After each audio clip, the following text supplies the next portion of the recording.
Defence ministers from the UK and key EU countries are meeting in Berlin days after Vladimir Putin said Russia had the right to target the military facilities of countries supplying weapons to Ukraine.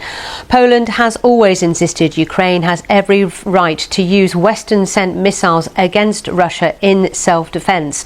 But the country hosts several US military facilities, including one that Russian officials have identified as a possible target if the war escalates. Our Eastern Europe correspondent Sarah Rainsford reports from Warsaw. When Vladimir Putin threatens to escalate his war, it's people in places like Redzikowa that might worry.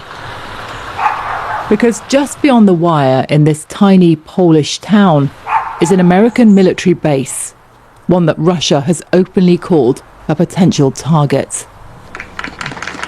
The site was opened officially this month, part of a US missile defense shield to protect the skies over Europe.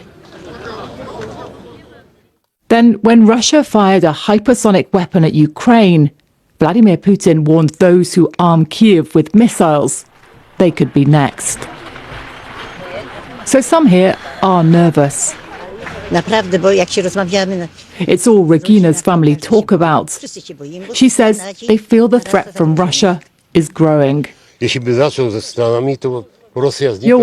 though, says Vladimir Putin would never take on the US, because then he and Russia would be wiped off the earth. So you feel the history here in Poland quite acutely? Correct. Poland has suffered a lot from the Soviet times and from Russian imperialism. And Putin is our neighbor. Back in the capital, this MP tells me her country understands the threat from Russia better than others further west. And she believes standing up to Putin is the only choice. What he's currently saying, is not credible.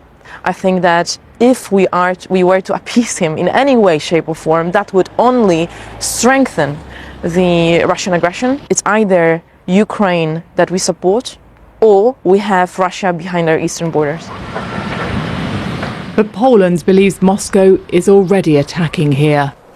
When fire tore through this giant mall in Warsaw, the Prime Minister said Russia was likely to blame. Linked to this and other incidents meant to destabilise as well as destroy. It's strange to think that this fire could be anything to do with Russia, but that's what the authorities were investigating. And not just here, but acts of arson and sabotage right across Poland that could be part of a hybrid war. When I ask people here about the risk of rocket strikes, Nie tylko on ma rakiety. this lady laughs that Putin isn't the only one who has missiles. But Russia's murkier hybrid attacks on Poland have already escalated. Sarah Rainsford, BBC News.